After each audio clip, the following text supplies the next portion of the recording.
जय श्री राम, जय श्री बालाजी महाराज। मित्रों, बालाजी महाराज की कृपा सदा आप पर, आपके परिवार पर बनी रहे, ऐसी हम बालाजी महाराज की चरणों मंगल कामना करते हैं। मित्रों, आज की वीडियो हम जानने वाले हैं कि जो भक्त हनुमान चालीसा बहुत दिनों से पढ़ रहे हैं, काफ़ी सालों से पढ़ रहे हैं, वो यह जानना चाहते हैं कि हमारी हनुमान चालीसा सिद्ध हुई है या नहीं, या कैसे सिद्ध होगी, या फिर ये कब सिद्ध होगी, इसके क्या संकेत होते हैं, क्या लक्षण होते हैं, वह सारी जानकारी आपको इस वीडियो के माध्यम से मिलने वाली है। और साथ ही साथ आपको हम ये भी बताएंगे कि हनुमान चालीसा जब सिद्ध हो जाती है तो उसके बाद हनुमान जी की अष्ट सिद्धि और 9 निधियाँ कब प्राप्त होती हैं, माता सरस्वती हमारी जीवा पर कब विराजमान होती हैं और दिव्य दृष्टि कब मिलती है, यह सारी जानकारी आपको इस वीडियो के माध्यम से मिलने वाली है। तो मित्रों, यदि आप चैनल पर नए हैं तो चैनल को सब्सक्राइब करके बेल आइकन को ऑल पर सेलेक्ट कर लीजिएगा और साथ ही साथ वीडियो को लाइक करना ना भूलिएगा और कमेंट में जय श्री राम अवश्य लिखिएगा, क्योंकि हमारा 100 लाइक और 100 कमेंट का टारगेट है इस वीडियो का। इस टारगेट को आप जल्दी से पूरा कर दीजिएगा। तो चलिए बिना देर किए हुए हम आगे बढ़ते हैं अपने वीडियो की ओर।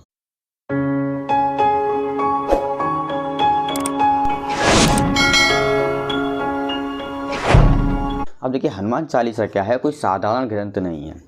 हनुमान चालीसा पहले से ही एक सिद्ध ग्रंथ है, पहले से ही सिद्ध है। आपको इसके सिद्ध करने की कोई आवश्यकता नहीं होती। लेकिन इसका क्या है कि हनुमान चालीसा को कोई भी व्यक्ति या कोई भी भक्त जितना ज़्यादा पढ़ता है उतना ही ज़्यादा इसका प्रभाव बढ़ता चला जाता है। उस भक्त को उतनी ही ज़्यादा शक्तियाँ प्राप्त होती चली जाती हैं। दिन पर दिन उसकी शक्तियाँ बढ़ती चली जाती हैं, इसका तेज और प्रभाव बहुत ज़्यादा बढ़ता चला जाता है। हनुमान चालीसा क्या है, मात्र 100 बार पढ़ने से ही इसका प्रभाव होना शुरू हो जाता है, इसके संकेत मिलना शुरू हो जाते हैं। जो भक्त हैं जिन्होंने इसे 100 बार पढ़ लिया है तो उसके बाद उन्हें कुछ ना कुछ संकेत मिलना शुरू हो जाते हैं। तो वह संकेत कौन कौन से होते हैं, चलिए हम जान लेते हैं। सबसे पहली बात तो आप ये समझ लीजिए, हनुमान चालीसा आप पढ़ते हैं, आप सोचते हैं कि हनुमान चालीसा को हम चुनते हैं, तो ऐसा बिल्कुल नहीं है। आप हनुमान चालीसा को नहीं चुनते हैं, हनुमान चालीसा आपको चुनती है। सबसे पहली बात तो ये है। यदि आप किसी अन्य देवी देवता को पूजते हैं या फिर आपके कोई अन्य देवी देवता इष्ट हैं, तो हनुमान चालीसा आप सोच रहे हैं कि मैं पढ़ लूँ, सिद्ध कर लूँ या याद कर लूँ, तो आप चाहकर भी नहीं कर पाएंगे। हनुमान चालीसा की सबसे बड़ी ताकत है। हनुमान चालीसा उन्हीं लोगों को सिद्ध होती है, उन्हीं लोगों को प्राप्त होती है, स्वयं चलकर आती है उनकी जीवा पर, स्वयं उनको ज्ञात भी हो जाती है, स्वयं उससे कहती है कि मुझे पढ़ो, स्वयं उनके अंदर एक भावना उत्पन्न करती है पढ़ने के लिए कि मुझे पढ़ो। हनुमान चालीसा की यह खास बात है, ये केवल उन्हीं लोगों के पास जाती है जो हनुमान जी के भक्त हैं, हनुमान जी उनके इष्ट हैं, या फिर राम उनके इष्ट हैं, या फिर विष्णु भगवान उनके इष्ट हैं, या फिर महादेव उनके इष्ट हैं। याद रखिएगा, इन्हीं लोगों के पास हनुमान चालीसा अपने आप जाती है, उन लोगों को स्वयं ही चुनती है। आप हनुमान चालीसा को नहीं चुनते, हनुमान चालीसा आपको चुनती है। सबसे पहली बात तो आप ये समझ लीजिएगा, ठीक है। अब आप हनुमान चालीसा को 100 बार पढ़ लेते हैं अपने मन से, एक सच्चे मन से, हृदय मन से आप हनुमान चालीसा को 100 बार पढ़ लेते हैं, तब आपकी इंद्रियां जागृत होने लग जाती हैं। आपके अंदर की अंतरात्मा जो है वो जागृत होने लग जाती हैं।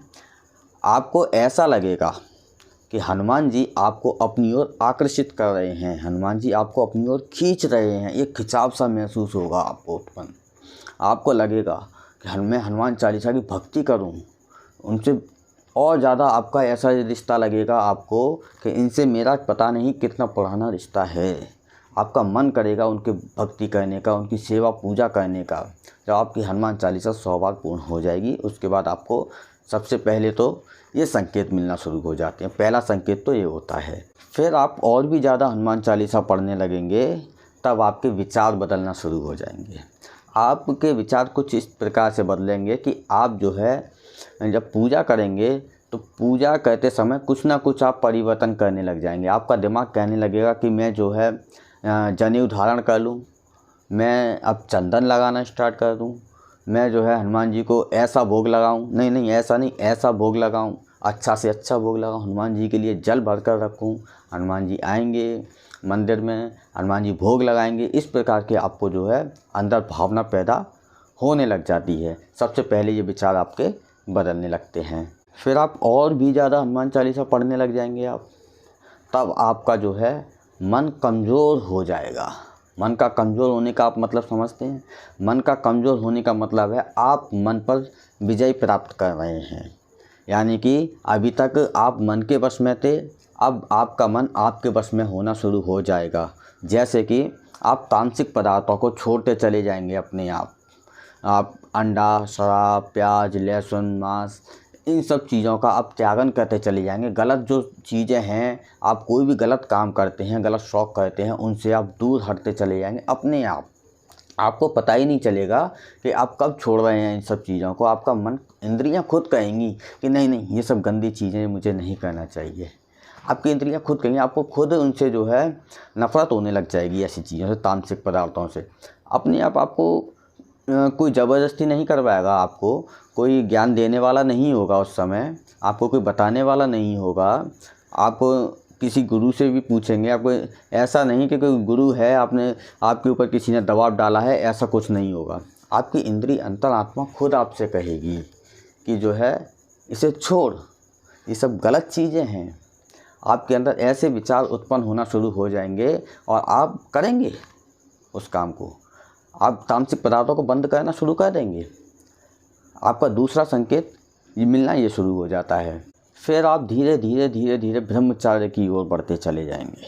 आप ब्रह्मचर्यों का पालन करेंगे, थोड़ा थोड़ा करेंगे, संपूर्ण नहीं कर पाएंगे क्योंकि आप व्यस्त जीवन में रह रहे हैं। संपूर्ण ब्रह्मचर्य का पालन तो नहीं कर पाएंगे, लेकिन थोड़ा थोड़ा आप कोशिश करने लग जाएंगे। आप अपने क्रोध पर जो है कंट्रोल करना लग जाएंगे। आपका क्रोध कम होना शुरू हो जाएगा। यदि कोई भी व्यक्ति आपसे झगड़ा करता है तो आप उसे कम से कम 3-4 बार क्षमा करने का प्रयास करेंगे। आप लड़ाई झगड़ों से दूर हटने का प्रयास करेंगे। यदि कोई विवाद होता है तो आप वहाँ से बचने का प्रयास करेंगे। कैसे भी, हाथ जोड़ो पीछा छोड़ो, इस प्रकार से जो है आप एक सीधे साधे पुरुष बनने का, एक अच्छे पुरुष बनने का आप प्रयास करेंगे हमेशा। और यदि कोई व्यक्ति आपको हनुमान जी की पूजा करता हुआ दिखाई दे जाएगा तो आप उसके लिए हनुमान जी से प्रार्थना करेंगे। आपका मन जो है अंदर से खुशी से झूम उठेगा उसे देखकर कि देखो ये मेरे इष्ट देव के, मेरे आराध्य के भक्त है ये भी। हे प्रभु, इसकी मनोकामना आप पूरी करना, ये भी आपका भक्त है, मेरी तरह आपकी सेवा कर रहा है। तो आपको अंदर से खुशी महसूस होगी एक अंदर से। जब आप किसी दूसरे व्यक्ति को हनुमान जी की पूजा करते हुए देखेंगे या राम जी की पूजा करते हुए देखेंगे, आपको अंदर से एक शांति महसूस होगी कि हाँ, मैं हूँ, मेरे जैसा एक और भी है। चाहे वो अंदर से कैसा भी व्यक्ति है, वो बात अलग है। यही दुष्ट है, कितना भी दुष्ट है, ये बात आपको पता है नहीं पता है, लेकिन कहीं ना कहीं वो भी आपके इष्ट से जुड़ा हुआ है। तो आपको इस बात की खुशी अपने आप महसूस होगी। आपको कहने की कोई आवश्यकता नहीं है ये सब जो मैं बता रहा हूँ, लेकिन आपको जो भी होगा सब खुद होगा अपने आप स्वयं। ऐसा मेरा ये 20 साल का अनुभव है अपना।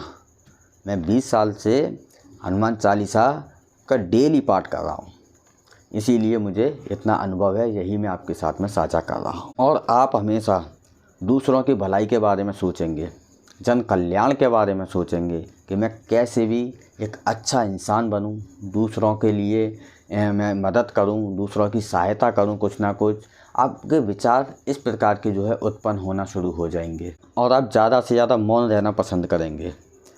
पहले आप ज़्यादा बोलते थे, लेकिन आपको खुद पता चल जाएगा कि आप अब कम बोलने लगे हैं, शांत ज़्यादा रहने लगे हैं। आपका मन जो है शांत होने लगा है अंदर ही अंदर। आप जो है कम से कम बोलेंगे, मूर्खों की बातों पर ध्यान नहीं देंगे। यदि कोई मूर्ख व्यक्ति आपसे कुछ बात कर रहा है तो आप उसकी बात पर ध्यान नहीं देंगे। आप अंदर ही अंदर अपने मन ही मन में श्री राम या हनुमान जी का जो मंत्र का आपका जो सिद्ध मंत्र है, आपके गुरु के द्वारा दिया हुआ मंत्र है, उसका आप जब कर उच्चारण कर रहे होंगे आप मन ही मन में। कोई व्यक्ति मूर्ख व्यक्ति है, उसकी बातों पर जरा भी ध्यान नहीं देंगे। आप हमेशा अपने बुद्धि और विवेक से कार्य लेंगे। और सबसे बड़ी बात तो ये है कि आप झूठ से नफ़रत करना शुरू कर देंगे। आप ना तो स्वयं झूठ बोलेंगे और झूठ बोलने वालों से भी आप नफ़रत करना शुरू कर देंगे। उनको भी आप पसंद नहीं करेंगे, झूठ बोलने वाले व्यक्तियों को। ऐसा आपके अंदर भाव उत्पन्न होने लग जाएगा। यदि आपके अंदर ऐसा भाव उत्पन्न होने लग जाए, ये सब मैंने जो आपको बताए हैं शुरू से लेकर अब तक, तब आप समझ जाना कि आपको अब अष्ट सिद्धि 9 निधियों का ज्ञान होता चला जा रहा है धीरे धीरे। संपूर्ण ज्ञान नहीं हो रहा, ये तो बहुत बड़ा समुंदर है। अष्ट सिद्धि 9 निधियाँ जो हनुमान जी के पास हैं, संपूर्ण तो ज्ञान हो ही नहीं सकता, किसी को नहीं हो सकता, क्योंकि हनुमान जी फिर तो वो स्वयं ही हनुमान जी बन जाएगा यदि अष्ट सिद्धि 9 निधियों का पूरा ज्ञान हो गया तो। लेकिन जो है आपको थोड़ा थोड़ा उनका ज्ञान होने लग जाएगा अपने आप। जो भी मतलब कार्य आप जो करेंगे ना, वो उन्हीं के अंतर्गत ही करेंगे, अपने आप करेंगे आप। आपको कोई कहने वाला या कोई बताने वाला नहीं होगा, आप स्वयं करेंगे उस कार्य को जो अष्ट सिद्धि 9 निधियों के अंतर्गत आते हैं। जैसे कि झूठ ना बोलना, चतुराई, यहाँ सबसे बड़ी बुद्धि है इसमें चतुराई। ये हनुमान जी के अष्ट सिद्धियों के अंदर ही आता है। बहुत ही ज़्यादा चतुर थे हनुमान जी, हर कार्य को चतुराई से कर दिया करते थे, फट से पता नहीं चलता था किसी को कब क्या कर दिया। तो इस प्रकार की जो है आपके अंदर सिद्धियाँ आती चली जाएंगी। आप जो है हर कार्य को बड़ी आसानी से, बड़ी ही सरलता से कर लेंगे। कठिन से कठिन कार्य क्यों ना हो आपके सामने, आप उस कार्य को भी बड़ी आसानी से कर लेंगे, बड़ी चतुराई से कर लेंगे। आप किसी मुसीबत में हो, बड़ी चतुराई से निकल आएंगे आप जो है। फिर आपकी हनुमान चालीसा और भी ज़्यादा सिद्ध हो जाएगी। तब आपके अंदर एक भाव और उत्पन्न होगा। आपके सामने कोई भी महिला, कोई भी स्त्री आपके सामने आएंगी तो आप जो है उन्हें माता बहनों की नज़रों से देखने लग जाएंगे। आपके विचार इतने कोमल, इतने नरम हो जाएंगे कि आप जो है जैसे पहले थे आपके अंदर इतना परिवर्तन होता चला जाएगा, बिल्कुल ही आप बदल जाएंगे। लोग जब आपको देखेंगे ना तो वो कहेंगे कि ये पहले जैसा व्यक्ति है ही नहीं, बहुत बदलाव है। बहुत सारे बदलाव देखने को मिलेंगे जो हमने आपको बताए हैं। आप हर किसी स्त्री को देख करके अपनी माता बहनों का अनुभव होगा उनके अंदर, केवल अपनी धर्मपत्नी को छोड़कर। आपकी धर्म पत्नियाँ हैं, उन्हें छोड़ करके जो बाहर की कोई भी स्त्रियां हों, सब आपको माता बहन के समान नज़र आएंगी। आपके अंदर उन्हें देखकर कोई गलत विचार नहीं आएंगे आपके हृदय के अंदर। जैसे काफ़ी लोग होते हैं, देखते हैं कुछ गलत नज़रों से देखते हैं, आपके अंदर ऐसा विचार बिल्कुल नहीं आएगा। आप पता क्या सोचेंगे, ये मेरी माँ के समान है, ये मेरी बहन के समान है। लेकिन यहाँ से कुछ परीक्षाएँ आपकी शुरू हो जाती हैं। परीक्षा क्या होती हैं कि कुछ स्त्रियाँ आपके विचार, व्यवहार और भावनाओं से प्रभावित होकर आपकी ओर आकर्षित होना शुरू हो जाती हैं। आपकी ओर आकर्षित होती हैं, लेकिन याद रहे वह केवल एक परीक्षा होती है हनुमान जी की। हाँ, कहीं आप जो है उनसे प्रभावित ना हो जाना, समझ गए ना आप। क्योंकि आपके विचार और स्वभाव, आपका व्यवहार इतना अच्छा हो जाता है और आपके चेहरे पर एक सूर्य जैसा तेज नज़र आता है, सूर्य जैसी चमक नज़र आती है, एक सुंदरता नज़र आती है। इस बात का विशेष ध्यान रखिएगा, इसीलिए यह सब होता है। लेकिन याद रखिएगा ये केवल आपकी परीक्षा होती है। अब इसमें फेल होते हैं या पास होते हैं, ये आपके ऊपर निर्भर करता है। फिर लोग आपको मान सम्मान देने लगेंगे। आप जहाँ काम करते हैं, घर से बाहर निकल कर जाते हैं, गली मोहल्ले से निकल कर जाते हैं, लोग आपको राम राम भी करेंगे, आप उनसे भी राम राम करेंगे। आपके जो बुज़ुर्ग हैं गली मोहल्ले के अंदर, आप उनसे राम राम करते हुए निकलेंगे, वो आपको राम राम करेंगे। और कुछ नए लोग भी आपको देख करके राम राम करेंगे, बच्चे, बुज़ुर्ग आपको अपने आप राम राम करने लग जाएंगे। आपको जैसे कोई अनजान व्यक्ति राम राम करता हुआ दिखाई दे जाए ना आपसे, समझ जाना कि यहाँ से अब हम इस पड़ाव पर पहुँच चुके हैं। उसके बाद आपकी जीवा पर माता सरस्वती विराजमान होने लग जाएंगी। आप जो बोलेंगे वो 50% तक सत्य ही होगा। आप जो भी कुछ बोलेंगे, माता सरस्वती आपके जीवा पर विराजमान हो जाएगी। लेकिन माता सरस्वती आपकी जीवा पर कब विराजमान होंगी? जब आप हनुमान चालीसा पढ़ रहे हैं और आपने जो है 2-3 साल तक कोई भी झूठ नहीं बोला है। हाँ, वो मजबूरी वाली बात अलग होती है कि यदि किसी व्यक्ति की जो है जान जा सकती है आपके सत्य बोलने से, तब आपने यदि बोल दिया है झूठ, तो 1-2 बार की कोई बात नहीं। लेकिन बात बात पर कुछ लोग झूठी कस्में खाते हैं, बात बात पर, छोटी छोटी बातों पर झूठ बोलते हैं, फ़ोन पर झूठ बोल देते, मैं यहाँ हूँ वहाँ हूँ। ऐसा झूठ आप नहीं बोलना है आपको, क्योंकि माता सरस्वती उसी की जीवा पर आती हैं, विराजमान होती हैं जो भक्त सत्य बोलते हैं, सत्य की राह पर चलते हैं। उनकी जीवा पर सबसे ज़्यादा माता सरस्वती विराजमान होती हैं। कुछ लोग कहते हैं माता सरस्वती इस समय विराजमान होती हैं, उस समय विराजमान होती हैं। माता सरस्वती का कोई समय नहीं होता है निर्धारित। माता सरस्वती आपकी जीवा पर 24 घंटे भी विराजमान हो सकती हैं। बड़े बड़े साधु संत थे, ऋषि मुनि थे, वह तप करते थे लेकिन झूठ नहीं बोलते थे, इसीलिए उनके जीवा पर 24 घंटे माता सरस्वती विराजमान होती थी। वो जो कहते थे वही होता था। यही एक सत्य है और यही माता सरस्वती का समय है। ये समझ गए आप। फिर आपकी हनुमान चालीसा धीरे धीरे और भी ज़्यादा शक्तिशाली होती चली जाएंगी। फिर आप जो है किसी भी रोगी को हनुमान चालीसा पढ़कर फूंक मार देंगे, रोगी को आराम मिल जाएगा तुरंत। यदि कोई व्यक्ति सीरियस हालत में है बहुत ही ज़्यादा, तब आप जो है आपने जितनी हनुमान चालीसा पढ़ी हैं उनमें से 100 हनुमान चालीसा का फल यदि उस व्यक्ति को दे देंगे, वो व्यक्ति सीरियस हालत में कैसे भी स्थिति में हो, आईसीयू में क्यों ना हो, वो व्यक्ति ठीक हो जाएगा। बहुत जल्दी उसे आराम मिलना शुरू हो जाएगा। हनुमान चालीसा का इतना बड़ा प्रभाव होता है। उसके बाद आपके अंदर दिव्य दृष्टि जागृत होना शुरू हो जाएगी। दिव्य दृष्टि का मतलब ये होता है कि आपको अच्छे बुरे व्यक्ति की पहचान होने लग जाएगी। बड़ी आसानी से आप पहली बार में ही उस व्यक्ति को पहचान लेंगे एक नज़र में कि ये व्यक्ति कैसा है, इसके मन में क्या विचार चल रहे हैं, ये क्या बोल रहा है अपने अंदर, उसकी बातें आपको सुनाई देने लग जाएंगी। थोड़ी आप समझ जाएंगे बहुत जल्दी। आपको आगे आने वाले फ्यूचर की पता चल जाएगा। पीछे किसी का फ्यूचर आपको देखना है, पीछे उसके साथ में क्या हुआ है पहले या फिर आगे क्या हुआ है, वो सारी जानकारियाँ आप तक जो है आती चली जाएंगी। अपने आप आपको पता चल जाएगा स्वयं। आपको किसी से पूछने की ज़रूरत नहीं है।